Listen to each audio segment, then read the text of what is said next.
hoje é sobre conquistas em empresas, conquistas pessoais, de imagem própria. Mas vamos começar, como você fala, do começo. O Bruno é um né? case completo aqui. É impressionante mesmo. A gente até ficou confuso na hora que tem... É um case de sucesso de várias formas, né, Bruno? Inclusive, a gente está falando agora há pouco também de um evento que você fez, a gente vai citar ele também aqui. Mas eu queria saber como você chegou para cuidar da sua imagem, para você virar um produto, né? Como é que foi esse começo? Como é que foi a sua trajetória até esse começo? Legal, gente. Eu quero agradecer primeiro o convite do meu grande amigo Marcinho, Gui. É uma honra estar aqui, de verdade. Fiquei bem feliz com o convite. Já participei de vários podcasts, mas tem os podcasts e o podcast. Aqui tá sendo uma honra, viu? Obrigado. E compartilhar histórias com referências, né, cara? Então, a audácia minha vai ser compartilhar com vocês que são cases, né? Imagina. Mas vamos lá, cara. Nada na vida é muito fácil, né? Nada, né?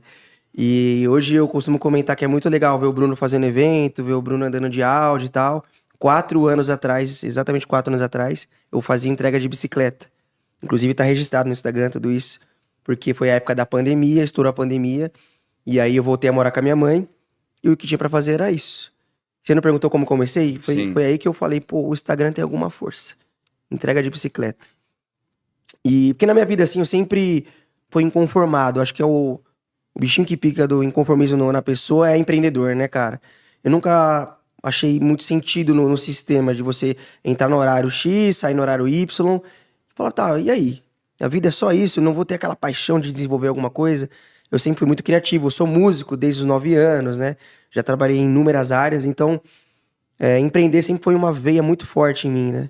Então, de 2012 a 2017, eu atuei no mercado imobiliário. Comecei como corretor, virei gerente, comprei imobiliária e no final de 2018 para 2019 comecei a construir apartamentos. Fizemos 3 obras daqueles apartamentos em condomínios em Santo André, que até 2020 era uma febre enorme, né?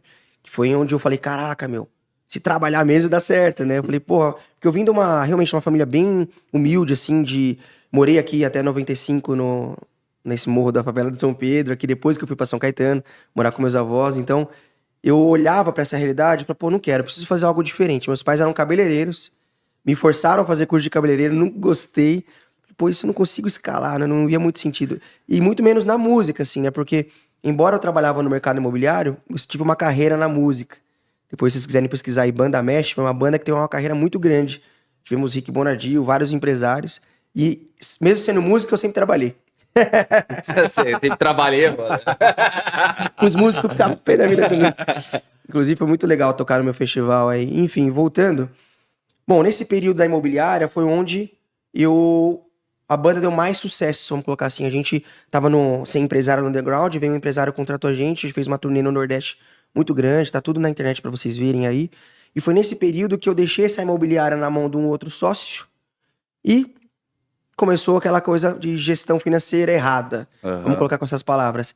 Porque a minha inocência foi deixar uma procuração pra ele com o meu CPF, cuida aí. Pô, quando eu voltei, uma dívida beirando 1 milhão, assim, no meu CPF. Assim. Como é, Bruno? Pera aí, deixa eu entender um pouco essa história. Vamos lá. Foi feio o negócio. Você tinha uma construtora junto com um sócio. Quando você deixou uma procuração pra ele... Pra eu viajar com a banda.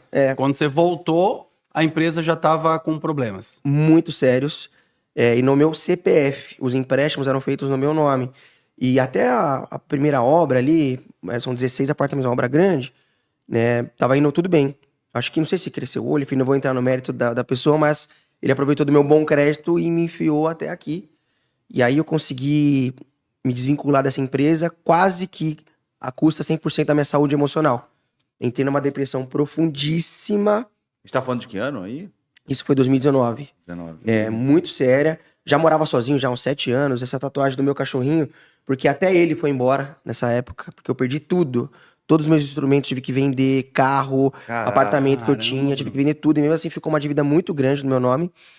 E aí o que me sobrou E assim, as pessoas não me reconheciam, porque eu sempre fui essa pessoa comunicativa, né? Eu parecia um zumbi, assim, pra mim a vida tinha acabado. Eu tinha 27 para 28 anos. E como eu havia falando, não tenho uma histórico de família empreendedora, assim mesmo, assim, né? Então, eu não tinha pra onde buscar referência. Então, realmente foi um fundo do poço que eu experimentei ali. Sério, pensei em fazer besteira com a minha vida.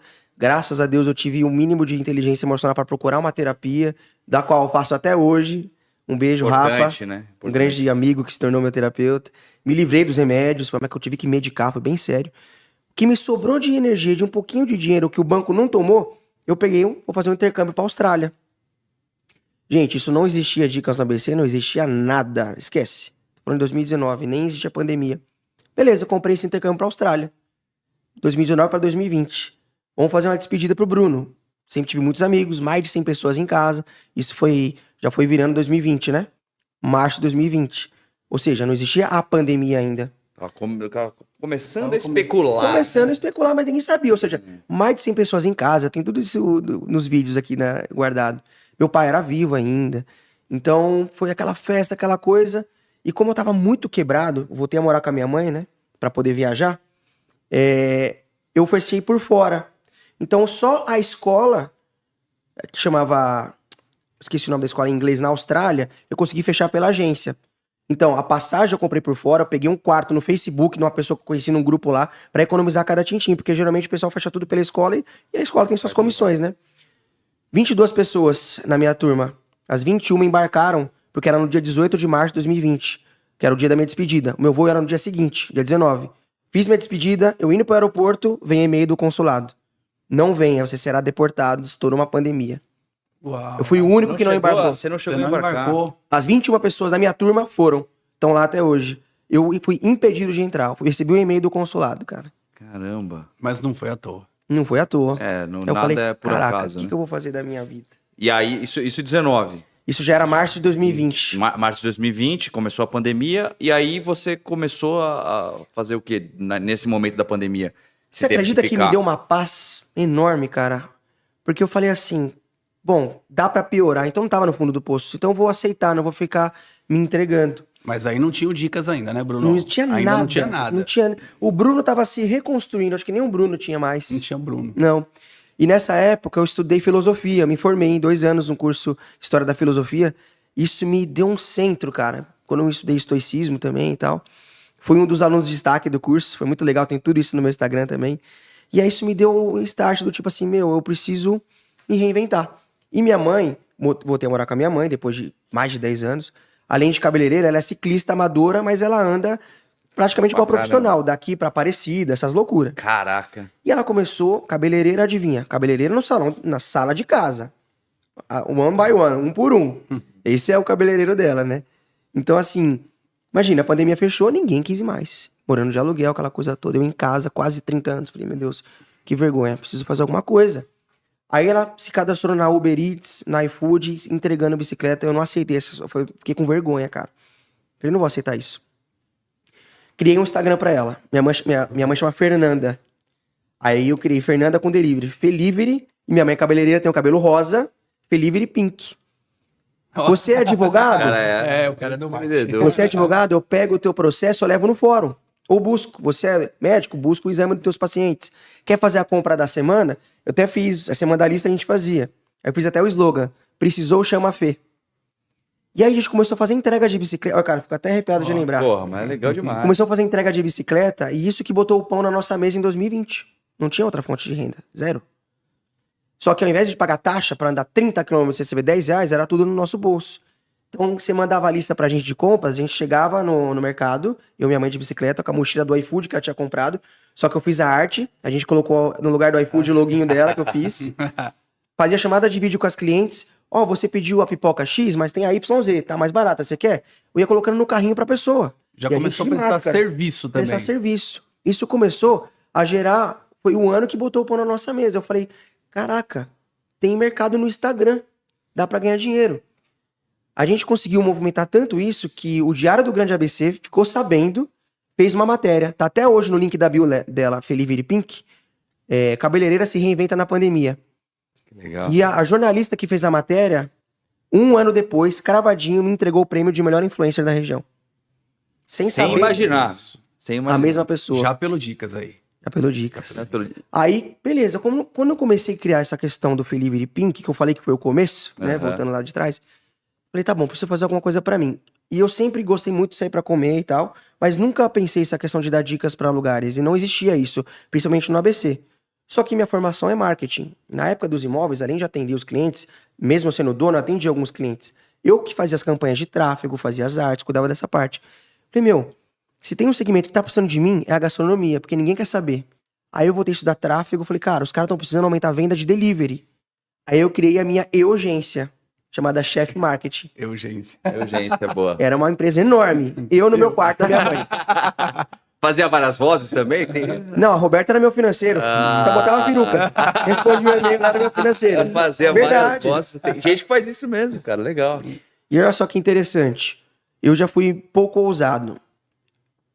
Eu tinha um celularzinho velho, era um iPhone 9, eu acho, sei lá. Não tinha essas câmeras. Eu comecei a testar, minha mãe fazia comida, eu comecei a testar umas fotos, comecei a aprender, estudar. Aí eu falei, vou começar a prospectar. Tudo é plantação. Sim. Essa semente que eu colhi em 2020, eu plantei em 2005, quando eu fui campeão do Festival de Publicidade do Alsina, em São Caetano, com a melhor campanha da Converse, que o meu professor Luiz ainda me colocou como melhor aluno. Eu lembrei que ele era sempre o cara do Vivano. Falei, mandei uma mensagem pro Vivano. Vivano, sempre fui cliente de vocês, acho lindo, uau, e sempre fui mesmo. Aí lá embaixo eu coloquei, porém, as fotos pode melhorar. Me chama pra uma reunião. Lembro que eu tava dormindo assim, acordei, os caras, quero conversar com você. Eu fui de Uber pra lá, peguei um terninho velho que eu tinha da imobiliária, porque eu tinha vendido tudo. Cheguei lá todo posudo. Não, porque eu tenho tal coisa, vai ser legal, eu tenho agência. E só que não tava o Luiz, tava os donos. Aí ele falou, tá bom, vou falar com meu irmão, a gente conversa depois. Na outra semana, fui lá, tava os dois irmãos aqui, o Clóvis e o Evandro, grande abraço, são meus clientes até hoje, o Vivano, na minha agência. Falou, Bruninho, tá bom, mas tem um cara que quer conversar com você. Quando eu olhei, era o Luiz, meu professor da Alsina. Ele tem a língua presa? Ô, Bruninho, se eu soubesse que era você, já tinha pensado o contrato. Aí ele sentou aqui, eu expliquei o projeto pra ele de como trabalhar com rede social, tô falando de 2020, não existia vídeo. Era só foto, não tinha Reels. Uhum. Ele pegou e falou assim, ô Evandro, isso é uma coisa que eu fico muito feliz e nunca vou esquecer. Que o Bruno domina a parte técnica, tá fácil. Mas que eu fico tranquilo que eu conheço o caráter dele. Puta, porque na época do Alsina, eu era o primeiro a entrar, o último a sair. Feriado, o pessoal já saía pro bar, eu ficava lá pra fazer meu trabalho. Esse meu trabalho, na época da escola, 2005, que a gente ganhou o festival, a gente apresentou nas faculdades. A gente tava no 2º ano do colégio. Fechei o primeiro cliente Vivano na minha Eugência. Mas eu trabalhei, cara, de um jeito pra transformar o Instagram dos caras. Aí eu comecei a fechar um por um. Eu sou o cara do Vivano, eu sou o cara do Vivano, eu sou o cara do Vivano. Quer ter o Instagram igual do Vivano? Virou um case, né? Plau. Cara, em pouco tempo eu tava com 25 clientes me pagando por mês, todos os meses. Só que nesse meio tempo, o que batia na porta? A minha dívida. Não paguei ela. Voltou. A dívida da construtora voltou. Tava no meu CPF. E porque ela virou jurídica. Mas o seu sócio nunca entrou nisso, tipo, ajudar nada. Não. Zero. Até então, isso você estava prestando serviço de marketing digital. Não existia Dicas no ABC. Não existia ainda. Então, Não existia. 2020... Até novembro de 2020 não existia Dicas no ABC. Tá, entendi. Só prestação de serviço. Só prestação de serviço. E aí eu conheci a minha atual esposa nessa época. E minha mãe tinha um Fit estilo velhinho. Eu fui lá buscar ela lá na República, minha namorada, pedi emprestado o carro. Na volta, meu celular assim, no painel, toca o telefone. Eu atendo isso, quem é? Bruna, aqui é o oficial de justiça fulano de tal. Tô aqui na casa do teu avô. Você não tem vergonha, não? Você não vai pagar a tua dívida, não? E ela aqui do meu lado, cara. Nossa. Você acha que é por acaso que ela é mãe do meu filho, né, cara? Ela tava comigo lá, né, Nesse momento. entre 1000 outras qualidades dela, lógico, né? E aí, cara, eu falei, preciso resolver isso. E aí, eu venci o banco, cara. Eu negociei com eles, eu paguei essa dívida, assim, o mínimo do mínimo do mínimo. Sem ajuda jurídica, sem nada, no peito, paguei. E aí... Em poucos meses, 2, 3 meses, meu nome tava limpo. Uma dívida de 1 milhão, eu paguei coisa lá embaixo. Não tô eu, pelo amor de Deus, incentivando ninguém a dever banco. Eu nunca quis fazer isso. Sim. Mas aí problema. tem que se virar. Mas eu consegui negociar realmente. Eu tinha R$120 numa conta no Nubank, o banco bloqueou e tomou esse dinheiro. Todo o dinheiro que eu recebia, eu movimentava na conta da minha mãe. Eu usava o cartão dela, porque se caísse na minha conta, eles pegavam. Porque então virou adjudicação. Depois saiu, ficou tudo lindo, maravilhoso. As coisas começaram a fluir mais. Tirei esse peso das minhas costas.